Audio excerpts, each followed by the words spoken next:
TWR Монгол байгууллагын найдвар доторх эмэгтэйчүүд хөтөлбөр танд хүрч байна.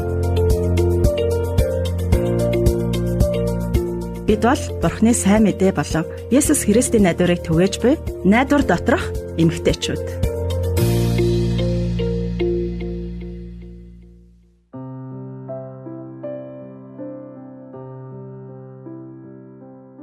Сайн байна уу? Хөтлөгч Гэрлэн. Тэгээд өнөөдөр та бүхэнтэйгээ иргэн уулзаж байгаа баяртай байна. Энэ өдрийн мэндийг хүргэе. Би хөтлөгч Жимсээ байна.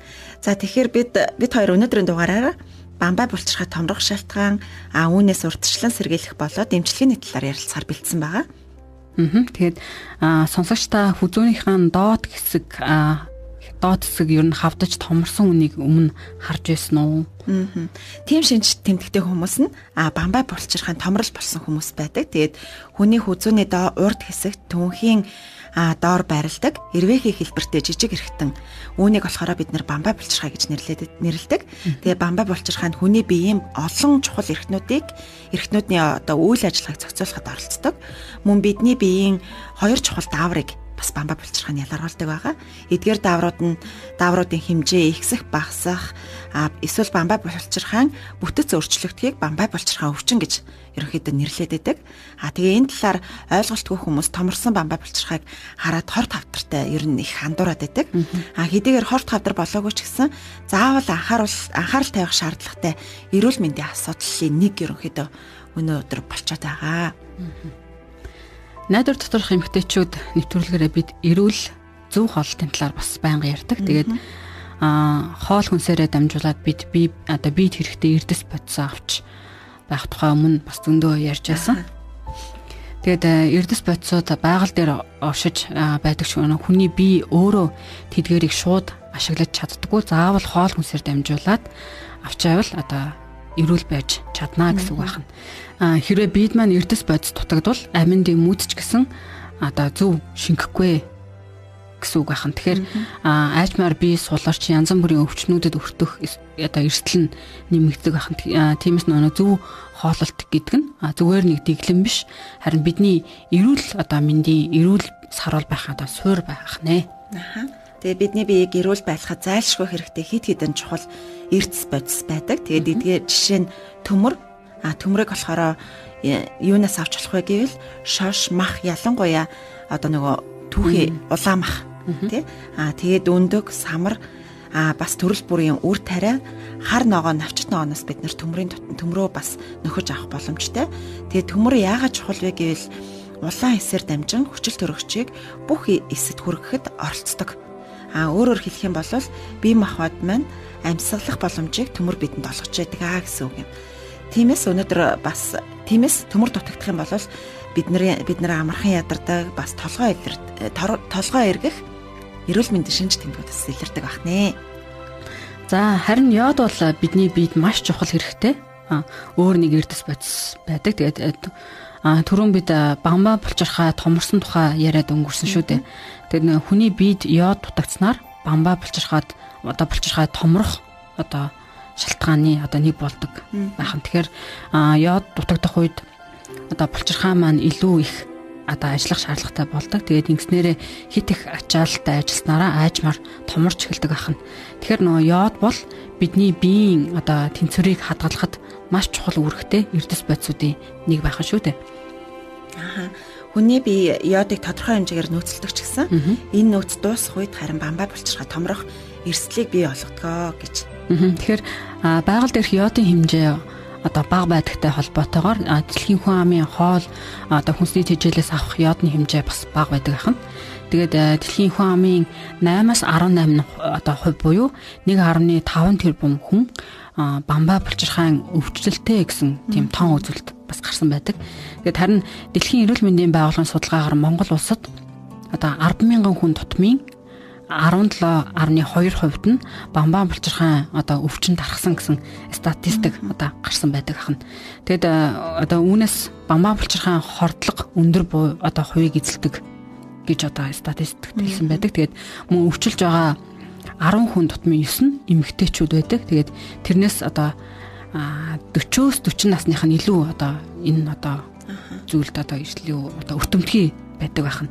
Тэгэд Монгол орны хангай төв бүсүүдэд бамбайн өвчлөл илүү одоо тархацтай гэсэн судалгаа байдаг байна.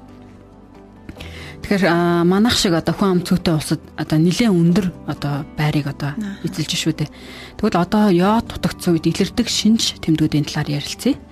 Тэгээд бамбайн булчирхайн даавар нь бидний эзэн хоолыг энерги болгоод одоо болгоход маш чухал үүрэгтэй байдаг. Тэгэхээр йод дутагдах юм бол бамбайн булчирхайн үйл ажиллагаа сулраад тэгээд хүний бие маш их ядраад амархан сүлдэж одоо биеийн тамиргүй мэт санагддаг болдог байна.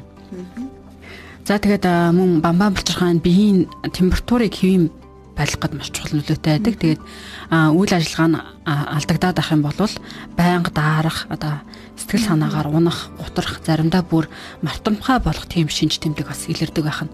Тэгээд үүнээс гадна нэг арьс хураашиж, хавгнах, өтгөн хатах, одоо жин нэмэх тохиолдолч бас байдаг. Тэгээд хамгийн чухал анхаарах зүйл нь болохоор йод дутагдал нь одоо үр тогтох чадварт нөлөөлөд жирэмслэхэд одоо хүндрэл одоо учруулах эрсдэлтэй байдаг хань. За тэгээд эдгээр шинж тэмдгүүдийг одоо илрээд байгаа зүйлүүдийг бид нар бамбайн булчирхайн дутагдал гэж одоо нэрлэдэг байгаа юм л да. Тэгээд энэ зүгээр нэг жижиг асуудал биш. Заавал анхаарал хандуулах хэрэгтэй одоо зүйл байх нэ. Харин бамбай булчирхай хит итгэвчих үед илрэг шинж тэмдгүүд нь арай өөр байдаг юм билээ. Ийм үед болохоор хүн тайван сууж чадах юм байцдаг. Тэгээд байнга хөдөлмөр санагдаад дотроо нэг л докторгүй болчихсон мэдрэмж төрдөг гэсэн.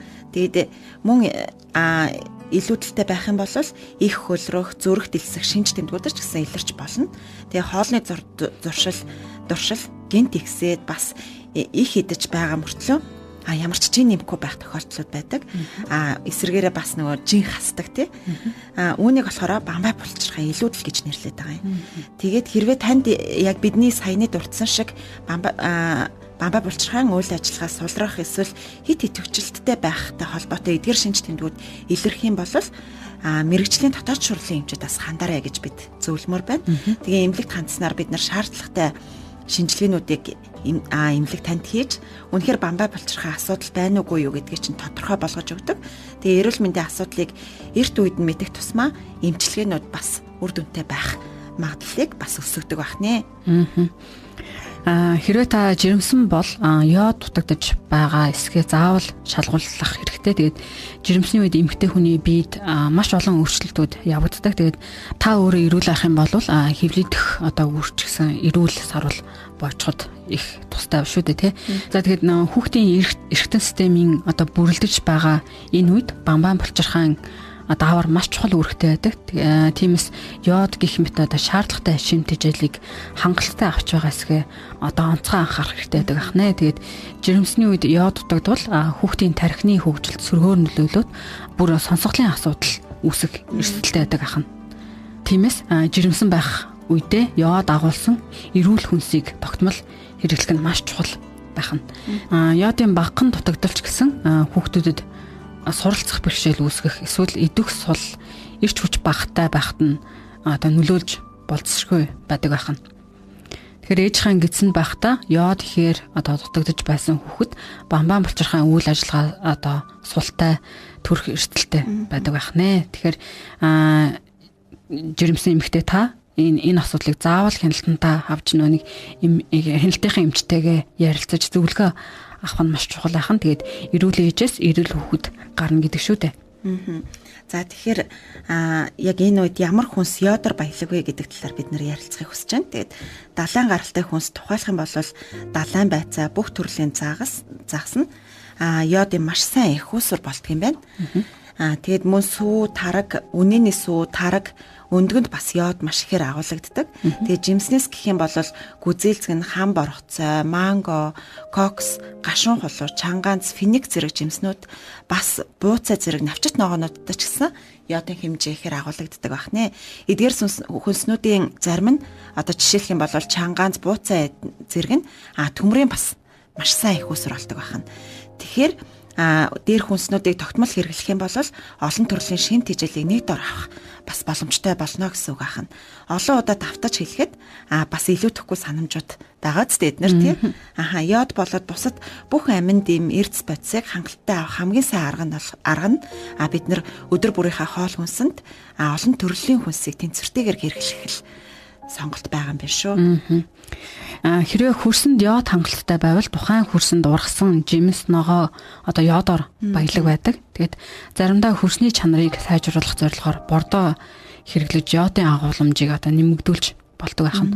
Гэхдээ нөгөө бүс нутаг бүр өөр учраас зарим газрын хөрсөнд йод хангалттай байдаг байх нь. Ийм газруудад йоджуулсан йоджуулсан хоолны давс хэрэгэлдэг. Тэгэд манай улсын хувьд болохоор далаагаас хол учраас далайн одоо бүтээгдэхүүн хүнсэндээ түлхүү хэрэгэлдэггүй. Тийм болохоор нэмэлтээр заавал нэг авах хэрэгтэй болдог байх нь. Тэгэд нэмэлтээр авах нэг арга нь болохоор давсны хэрэглээ байдаг байх нэ. Тэгэхээр йожуулсан давсыг их хэрэглэснээр одоо дутагдлаа нөхдөггүй гэдгийг бас анхаарах хэрэгтэй байх нь. Өөрөөр хэлбэл давсныхаа хэрэглээг одоо хянараал гэсэн үг байхад байна шүү дээ тий. Тэгээд давснууд дотроос далайн давс эсвэл чулуун одоо давсыг сонгол илүү сайн байдаг байх нь. За тэгээд энэ төрлийн давснуудаас йодоос гадна хүний биед хэрэгтэй олон эрдэс бодисууд агуулгаддаг. Тэгээд өнгөн цагаан биш саарл эсвэл ягаандуу одоо байдаг байх нь энэ төрлийн одоо эрдэстэй давсууд нь. Тэгээд энэ нь болохоор цэвэржүүлэлт хийгээгүй эрдэс бодисоо хадгалсан натуралаараа байгаа гэсэн үг байна. За тэгвэл бамбаа булчирхайн томрол аль хэдийн үүссэн тохиолдолд бидэнд ямар эмчилгээ хэрэгтэй вэ гэх юм бол хүзүүн томрол илэрсэн л байх юм бол йодын дутагдал үүсээд нэлээд удаан хугацаанд үргэлжилсэнийг илтгэж байгаа гэсэн үг. Гэхдээ гаднаасаа бамбаа булчирхай томроогүй байсан ч гэсэн йод дутагдах тохиолдлууд ч гэсэн байдаг. Тийм учраас хүн бүр йодыг хоол хүнсээр тогтмол авдаг байх нь л хамгийн зөв сэргийлэх арга байх нэ. Хүзүүний хэсэгт хүнийг амьсгалах боломж олгодог мөөрсөн хоолыг ходоод руу дамжуулдаг улаан хоолой байрладаг. Бамбаа булчирхайн томрол ихсэн тохиолдолд эдгээр нь хоолойнуудыг дарангуйлж амьсгалахад эсвэл хоол зайлгахад хүндрэлтэй болгох тохиолдол байдаг. Гэхдээ нэг их томроогүй, завиргүй байгаа бол заавал эмчилгээ хийх бас шаардлага байдаг байх нэ. Удаан хугацаанд үргэлжилсэн бас хатуурсан томрлыг зарим үед мэс цэцлийн аргаар авах шаардлагатай болдог. Тэгээ хоол хүнсээрээ йодыг хангалттай аваад авах юм бол томрол багасаж бас бүр энэ томрсон байдал нь ч гэсэн арилах боломжтой болдгоо. Тэгээд бамбаа булчирхай томрох олон шалтгаан байдаг ч гэсэн йодын дутагдал нь ерөнхийдөө хамгийн түгээмэл тохиолддог. Хамгийн гол шалтгаан байх нэ. За ингээд бүгдээрээ нэвтрүүлгээ төр завсарлаа. Харин одоо сайхан нэг дуугаар бүгдээрээ өөрсдийнхөө сонорыг мэлаацгаая.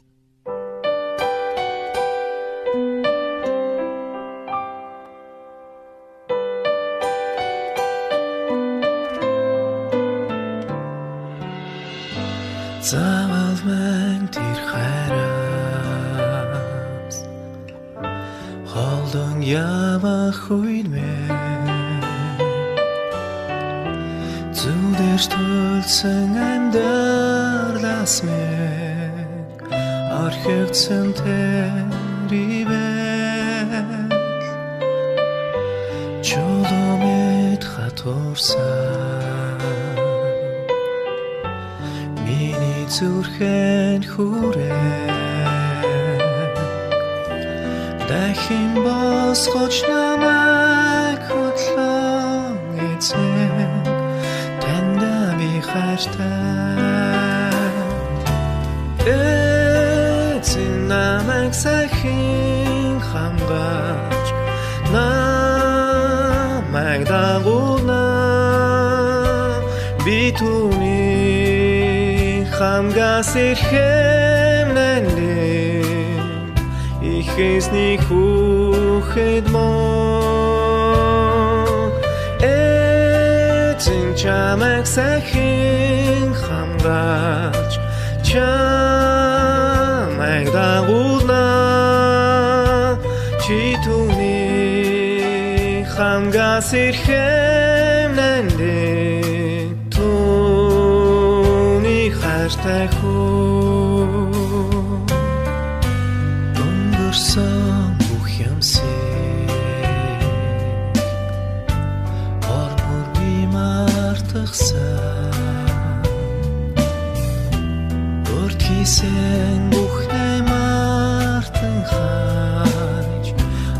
Ханч би дурсахгүй Цүлөргооныг урсгаж Зам гаргах ихэзээ Миний доктор шиньям сихих түүнийг ширтэн харах болно Намайг сайхан хандаж намайг дагуулна би түүний хамгаас ихэндээ ихэсний хүүхэд мөн эзэн чамайг сайхан хандаж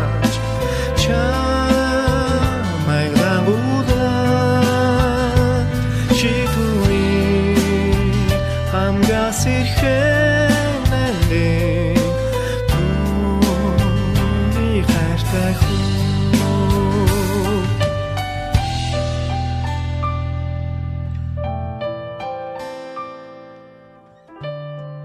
Найдар доторх эмэгтэйчүүд нэвтрүүлэгтээ эргэн тавтай морил. Тэгээд найз маань саяхан гэрт нь ургасан мөөгний талаар надтай ярьсан л да. Тэгээд би гайхаад яхаараа орон сууцанд мөөг ургадаг үлээ гэсэн чинь ургасан л юм да гэд бүр илгээ хөштөл инээ гэдээсэн. Тэгээд нэг өглөө крэ цэрлэж яхад нэг хевсэн дээр нь мөөг ургацсан байсныг харсан гинэлтэй.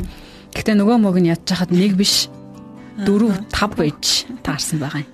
Тэгээд манай найз бүр гайхаад мөөгнүүдийг нь цэвэрлээд хан шал хевсээ угаагаад одоо гарсан байгаа юм л да. Тэгээд нөгөө хэд хоногийн дараа дахиад нөгөө мөөг нь ургацсан байгааг хараад одоо бүр гайхаад шалгасан чинь нэг хевснийхэн цаанаас нь ус шүүрээд байгаад байсан байгаа. Тэгээд нөгөө сангийн сэлэсрээ дуудаад янзлуулаад дахиад мөөг ургахаа болсон гэж надад хэлжсэн. Тэгээд тэр найзын маань гэр нь байран жоохон хуучин. Нэг жоохон чигтэй тэгээд үнэртэй байр байдаг гэсэн л та. Тэгээд надаа чигний мөөгөнцөр одоо чигний мөөгөнцөр гэж ярихгүй зөвхөн мөөг яриад өөр нэдэн болж исэн. Эсвэл хөгжилтэй юм байна. За тэгээд нэг талаараа бид ч гэсэн амьдралдаа гарч ирдэг мөөгнүүдтэй л адилхан тэмцдэг шүү дээ. Танай найз шиг л харагдаж байгаа асуудлаа бушуухан арилгачих юмсан гэл тэр доор нь арилгаал тий. Гэхдээ доторх жинхэнэ асуудлаа тэр бүр бид олж харж чаддаггүй. Бидний гол асуудал болохоор бурхны замаас илүү өөрсдийн замаас сонгодог явдлууд байгаад байдаг. Тэгээ хүн өөрсдийн дүрмээ зохиож өөрийнхөө амьдрахаар шийдсэн үед л бид нэр гим нүгэл хийгээд эхэлдэг. Гэтэл Есүс Христ бидний нүглийн төлөө амиа өгсөн шүү дээ. Тэг хэрвээ Есүс Христ үгүйс байгаагүй бол нүглийн төлөөс нүхэл буюу бурхнаас мөнхөд салах байсан хүн төрлөختөө. Тэгээ хүн төрлөختөө эзний хайр, өршөөл, нэгүсэл, инэрл уучлалаас бүр мөснө холтно гэсэн үг шүү дээ. Тэгээ хамгийн муунд бид нүгэл үлдэх үед нүглийн гинжин хэлхэнд орооцолцоод нөгөө хизээч зогсохгүй циклд орчихдаг тий. Хар тамхинд донцсон хүн шиг л болдог гэсэн үг шүү дээ. Тэгээд өөрийнхөө дураар эрх чөлөөтэй амьдарч байна гэл харамсалтай нь нүгэл биднийг улам чанга хатгаж бас холдоход улмал хэцүү болсоор л байдаг. Тэгээ харин Есүс Христ нүглийн хүчийг эвдэж эрх чөлөөтэй байх боломжийг биднэрт олгосон. Мэдээж бид энэ амьдралдаа нүглээс бүрэн ангичрна гэж юусоо байхгүй. Гэхдээ бидэнд Бурхны өгсөн гайхамшигтай амлалт байгаа. Хизээ нэг өдөр бид нүглийн оршихоос бүрэн чөлөөлөгдөнө. Сонсогч та нэг төсөөлөд үзээрэй. Тэнд өвхөл гэж байхгүй, уй гашуу байхгүй, өвдөлт, дайц, зовлон гэж байхгүй. Энд дурддагдж байгаа зүйлийг бид яагаад амьдралдаа өнөөдөр бид нэр өдөр тутмынхаа амьдралдаа амсдаг гэж энд ганцхан л хариулт байгаа. Бид нүгэл үлддэг учраас л үнийг өдөр тутмынхаа амьдралд амсдаг гэсэн үг. Харин Есүс Христ биднийг нүглээс бүр мөс ангижрахад, туслахад хизээд бэлэн байдаг гэдгийг сонсогч та санаарай гэж бид хүсэж байна. Одоо энэ гол асуудал болох нүглийн талаар Бурхан Библиэд юу гэж хэлснийг бүгдээрээ харцгаая. Ром номонд бүгд нүгэл үлдсэн тул Бурханы алдар сууд хүрдэггүй гэж бичсэн байдаг. Паул үүгээрээ бид хэн байх, хаана амьдрах, хэний үзэл санааг дагах нь хамаагүй гол асуудал нь нүглийн улмаас бүгд Бурханаас холдсон гэж тайлбарласан байна. Тэгвэл бид нар өнөөдөр яах ёстой юм бэ? Юу хийх юм бэ гэдэг талаар Библиэд бас ингэж өгүүлсэн байна. Бид нүглээ улаах юм бол итгэмжит зөвхт тэрээр нүглийг маань уучилж бүхэл зөвхт бусаас биднийг цэвэрлэнэ гэж бичсэн байна. Бурхан бидэнд хандан нүглээ улааж гимшснээр Бурхан биднийг уучлж цэвэр ариун болгоно гэж Библи биднэрт амласан. Бурхан Библиэр дамжуулаад бидэнд бас нэг гайхамшигт амлалтыг өгсөн. Ёс бус явдал нь уучлагдаж нүглүүд нь далтлагдсан нэгэн ерөөлтэй гэж бичсэн байдаг. Энэ бол Бурханы амлалтын ерөөл ахнэ. Тэгэхээр Библийн эдгээр ишлэлүүд бидэнд юу хэлж байна вэ гэх юм бол бидний хамгийн гол асуудлыг яаж шийдэж болох вэ гэдгийг тодорхой биднэрт харуулж зааж өгсөн байна. Есүс Христ таны төлөө нас барсан. Тэр таны төлөөсөө бүрэн төлсөн учраас та хизээч ганцаараа биш. Харин Бурхан таныг хизээж орхихгүй гэдэгт таныг итгэсэй гэж хүсэж байна. Та Бурханд яг залбиран тусламж гуйн хашгирах үед тэр таныг нүглээс гэтлэхэд үргэлж бэлэн таны хажуу зогсож байгаа гэдэгт итгээрэй. Тэгээд Есүст итгэлээ өгч амьдралаа түүнтэй холбосноор нүгэл байхгүй төгс ертөнцид таны сүнс очноо гэд та төсөөлөл буддаа гайхамшигтай байгаа зү. Энэ бол бидэнд байгаа найдвар, энэ бол бидэнд Бурханаас өгсөн жинхэнэ амлалт юм аа. Тэгээд Есүс өнөөдөр ч гэсэн таныг хүлээж байна. Та түүнийг хүлээн авахд бэлэн байна уу гэж би танаас асуумаар байна. Хэрвээ та түүнийг хүлээн авахд бэлэн байвал яг одоо надтай хамт залбираасай гэж хүсэж байна. Бурхан минь бидний төлөө өнөөдөр амьдралаа өгсөн таны хүү Есүсийг бидэнд илгээсэнд танд талархаж байна. Тэгээ бас Есүсээр дамжуулан бидний нүгэл уучлагдаж, цэвэр ариун болж дахин танд ойртож чадах боломж байгаад талархаж байна. Бас тантай хамт мөнх амьдрна гэсэн таны амлалтын төлөө баярлалаа. Есүсийн нэрээр амен. Амен. Нэвтрүүлгийн өндөрлөхөөс өмнө нэгэн сонсогчоос ирсэн загтлыг та бүхэнтэй хуваалцъя гэж бодлоо. Би 43 настай 5 хүүхэдтэй эмэгтэй байна. Би FM сонсох дуртай. Нэг өдөр радиогоо асуудалт найдвар доторх эмэгтэйчүүд нэвтрүүлэг явж таарсан юм аа. Түүнээс хойш би 7 хоног бүр сонсдог болоод одоо нөхөр хүүхдүүд маань ч гэсэн хамт сонсдог болсон. 6 сарын өмнө нөхөр 3 хүүхэд маань энэ нэвтрүүлгийн ачаар Есүс Христэд итгэгч болсон. Одоо би жижигхэн уулзалт зохион байгуулж байгаа хүмүүст Есүсийн тухай ярьж 7 хоног бүр хамтдаа Бурхныг магтдаг болсон. Найдар доторх эмэгтэйчүүд нэвтрүүлэг надад баяр баясгал халуун дулаан илч өгдөг. Учир нь эмэгтэйчүүд бид өөрсдийгөө хэрхэн хайрлах, сайн эмэгтэй байх, зөв дадал хэвшилтэй болохыг зааж өгдөг. Энэ нэвтрүүлэг хойч үеийнхэнд ч маш тустай гэж боддог шүү. Сонсох бүрдээ бид сурсан зүйлсээ хоорондоо ярилцдаг. Есүст итгэхээс өмнө миний амьдрал маш ганцаардмал, би их гунигтай хүн байсан. Харин одоо итгэгч болсон тул эзэн надад маш их хүчийг өгч ад жаргалтай амьдарч байна. Би эзэнд бүрэн итгэдэг. Заримдаа хүмүүс намайг шүмжилдэгч би тэдэнд дууралдаггүй. Яагаад гэвэл тэд Бурхны өгдөг их ад жаргал, хүчийг хараахан мэдээгүй байгаа хүмүүс шүү дээ. Бүгдийг нь итгэгч болгоод ад жаргалтай болоосай гэж би хүсдэг. Энэ эмэгтэй зөвхөн Есүс Христэд хандсан төдийгүй итгэлээ бас бусдтай хуваалцаж түүний тухай ярьж байгаадаа чин сэтгэлээсээ баяртай байна шүү дээ. Тэгээд энэ бол Есүсийн биднээс хүсдэг зүйл. Тиймээс л бид найдвар доторх эмэгтэйчүүд нэвтрүүлгээрээ Бурхны үгийг тантай хуваалцахдаа үргэлж баяртай байдаг шүү. Тэгээд одоо бас нэг сонсогчийн түүхийг хуваалцъя. Тэр ч бас амьдралдаа найдвар олсон нэгэн. Сайн байна уу? Би 4 хүүхэдтэй ээж. Амьдрал амаргүй, өдөр бүр л зүтгэж явна. Гэхдээ Есүс надад найдвар өгдөгөө. Найдвар доторх эмэгтэйчүүд нэвтрүүлгийг би байнга сонсдог. Надад их урам өгдөг шүү. Одоо чуулганыхаа эмэгтэйчүүдэд үйлчилж байгаа. Амьдрал хэцүү байсан ч бусдад туслах боломж байдаг юм байна гэж бичсэн байна. Тэгээд бас тэрээр үргэлжлүүлж чигтээ миний төлөө бас миний гэр бүлийн төлөө залбирч өгөөрэй гэсэн байна. Баярлалаа. Тэгэлгүй яах вэ? Найдвар доторх эмэгтэйчүүд нэвтрүүлгийн сонсогч нарынхаа төлөө бид байнга залбирдаг.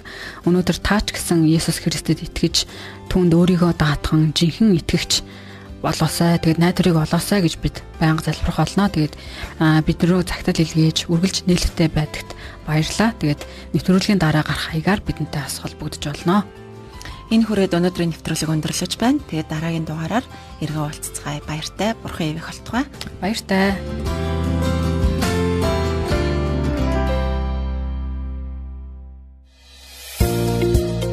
Та TWR Монгол байгууллагын найдвар доторх эмэгтэйчүүд хөтөлбөрийг хүлээн авч сонслоо.